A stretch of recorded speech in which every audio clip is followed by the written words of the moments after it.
नमस्कार दोस्तों, स्वागत है आपका आज के मुख्य समाचार में, जिसमें सबसे पहली और बड़ी खबर में आपको बताएंगे कि तृणमूल कांग्रेस का बड़ा आरोप, चुनाव आयोग ने 1.45 करोड़ लोगों की जिंदगी को दांव पर लगाया। दूसरी बड़ी खबर में जिक्र होगा कि यूपी में लॉकडाउन लगाने की याचिका पर इलाहाबाद हाई कोर्ट में सुनवाई होगी कल, सख्त फैसले ले सकता है कोर्ट।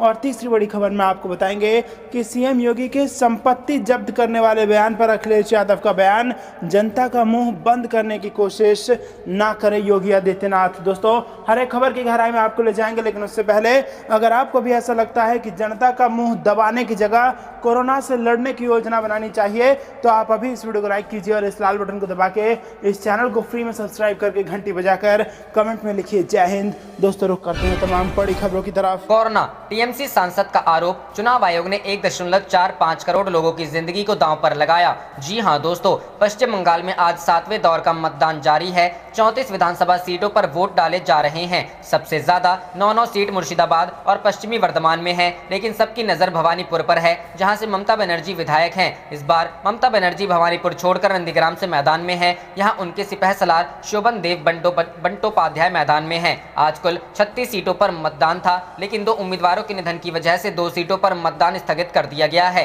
कोरोना संकट के बीच जारी मतदान को लेकर तृणमूल कांग्रेस आज फिर चुनाव आयोग पर हमलावर हो गई। टीएमसी नेता डेरेक ओब्रायन ने कहा कि चुनाव आयोग ने 1.45 करोड़ की जिंदगी दांव पर लगाई है। टीएमसी सांसद डेरेक ओब्रायन ने ट्वीट करके कहा कि सोमवार और गुरुवार को 71 सीटों पर मतदान होगा, जहां वोटरों की संख्या 1.69 करोड़ है, जिनमें 1.40 करोड़ लोग वोट करेंगे। इसके अलावा 17,750 बूथ पर 4.5 लाख चुनाव स्टाफ, एजेंट और सुरक्षा कर्मी रहेंगे, यानी 1.40 करोड़ मतदाता और 4.5 लाख स्टाफ, 1.45 करोड़ लोगों की जिंदगी दांव पर है। दरअसल विधानसभा चुनाव के बीच पश्चिम बंगाल में कोरोना का संक्रमण बेहद तेजी से पांव पसारता जा रहा है। पश्चिम बंगाल में बीते 24 घंटों में 15,889 लोग कोरोना पॉजिटिव पाए गए। पश्चिम बंगाल में कोरोना के सबसे ज्यादा मामले कोलकाता में आए हैं। यहां एक दिन में कोरोना के 3,500 से ज्यादा मरीज मिले। टाइम्स ऑफ इंडिया की एक रिपोर्ट के मुताबिक कोलकाता में कोरोना टेस्ट यानी RT-PCR कराने वाले हर दूसरे शख्स में एक की रिपोर्ट पॉजिटिव आ रही है, जबकि पूरे राज्य में हर 4 टेस्ट करवाने वाले शख्स में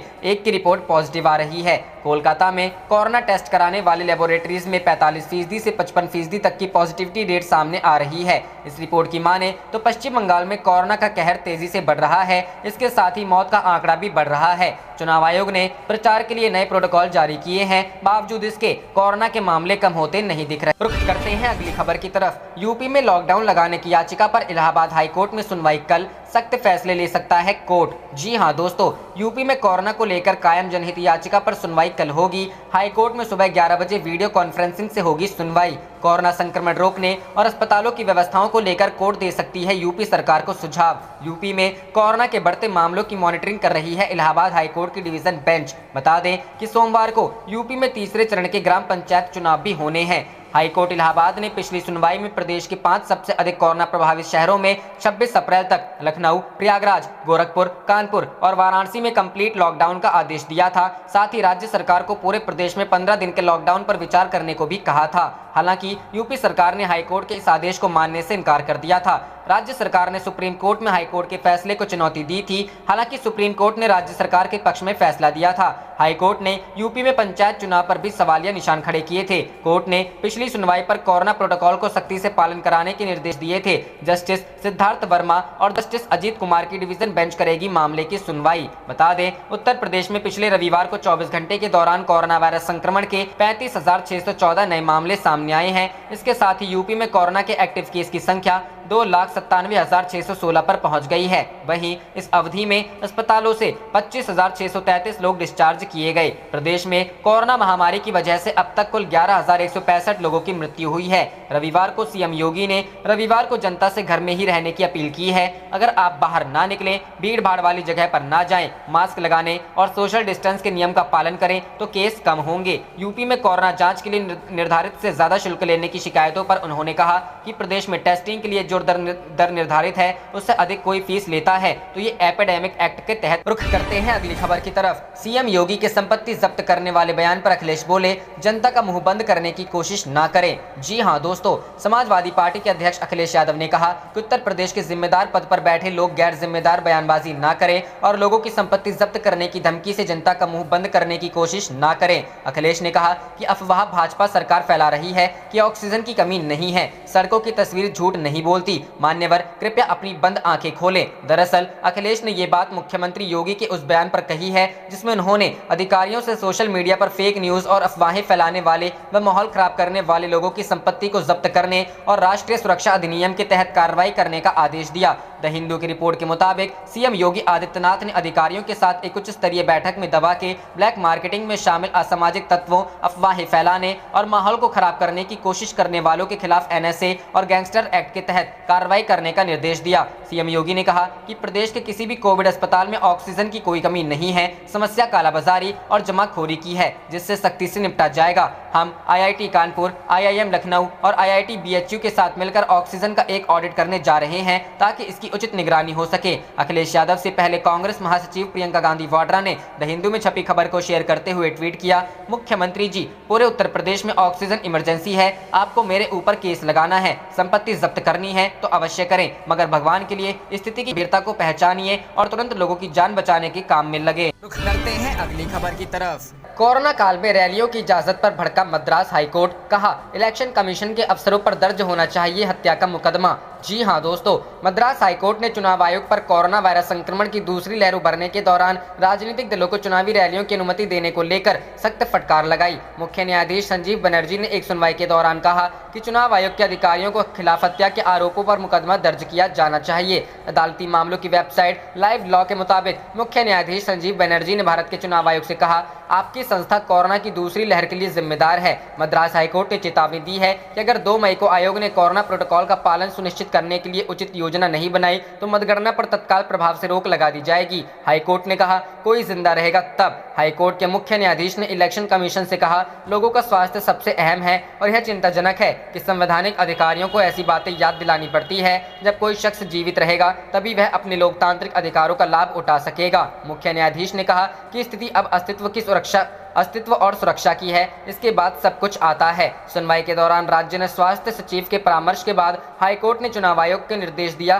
कि मतगणना के दिन कोविड प्रोटोकॉल का लागू करने की योजना को 30 अप्रैल के दिन अदालत के समक्ष पेश किया जाए। मुख्य न्यायाधीश ने आयोग से पूछा, क्या आप किसी अन्य ग्रह पर थे जब चुनावी रैलियां आयोजित की गई थी? रुख करते हैं अगली खबर की तरफ। बंगाल चुनाव 2021, दुर्गापुर पूर्व में ईवीएम खराब होने से वोटरों की लगी लंबी लाइन, लोगों में नाराजगी। जी हां दोस्तों, बंगाल में 7वें चरण की वोटिंग जारी है। एक तरफ वोटर्स में वोटिंग को लेकर उत्साह देखी जा रही है तो वहीं आज फिर ईवीएम मशीन में खराबी के कारण वोटिंग रुक जाने की खबर सामने आ रही है। ईवीएम मशीन की खराबी के कारण गर्मी और धूप में वोटर्स को लंबी कतारों में खड़े रहने के लिए बाध्य होना पड़ रहा है। ईवीएम खराब होने की खबर दुर्गापुर पूर्व विधानसभा सीट पर देखने को मिल रही है। सुबह से ही दुर्गापुर पूर्व विधानसभा सीट की कुछ बूथों पर वोटिंग को लेकर मतदाताओं में उत्साह देखा गया, लेकिन ईवीएम मशीन की खराबी के कारण वोटर्स में नाराजगी देखने को मिली। जानकारी के मुताबिक दुर्गापुर पूर्व विधानसभा सीट की मोचीपाड़ा के 196 नंबर बूथ में ईवीएम मशीन खराब हो गई, जिसके कारण वोटर्स को करीब आधे घंटे से ज्यादा समय तक बूथ के बाहर इंतजार करना पड़ा।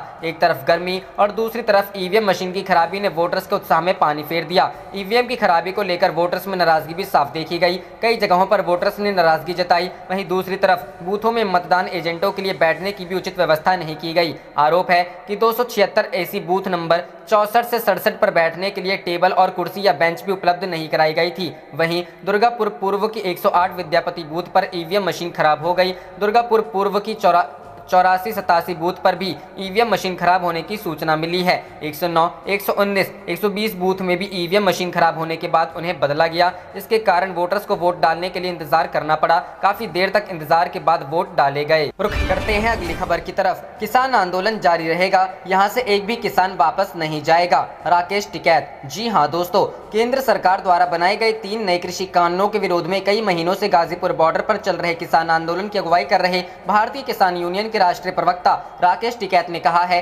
कि आंदोलन अभी तब तक जारी रहेगा जब तक भारत सरकार बात नहीं कर लेगी। टिकैत ने कहा, आगे भी हमारा आंदोलन जारी रहेगा। जब तक भारत सरकार हमारे मुद्दों पर बातचीत नहीं करेगी तब तक आंदोलन खत्म नहीं होगा। किसान यहां से वापस नहीं जाएगा। हिसार में पत्रकारों से बातचीत करते हुए राकेश टिकैत ने शुक्रवार को कहा था कि आंदोलन को नियमित जीवन का हिस्सा बना ले। यह किसान आंदोलन अगले 5 सालों तक भी जारी रह सकता है। टिकैत ने कहा, यह एक बड़ा आंदोलन है, पिछले 5 महीनों से जारी है। अगर वे सरकार को 5 साल तक चला सकते हैं तो 5 साल तक आंदोलन क्यों नहीं जारी रखा जा सकता है। आंदोलन 5 साल तक जारी रहेगा। टिकैत ने कहा, यह आंदोलन पूरे देश में मजबूती से जारी रहेगा। किसानों को अपने कृषि क्षेत्रों के साथ साथ आंदोलन पर ध्यान देना चाहिए। उन्हें आंदोलन में शामिल होना चाहिए जैसे वे अपने कृषि क्षेत्र में जाते हैं। राकेश टिकैत ने कहा, आंदोलन को अपनी दिनचर्या का हिस्सा बनाने की जरूरत है। जैसे हम अपने घरों और कृषि क्षेत्रों में काम करते हैं उसी तरह आंदोलन के लिए भी समय निकालें। आप देख रहे थे आपका अपना चैनल जय हिंद जय भारत।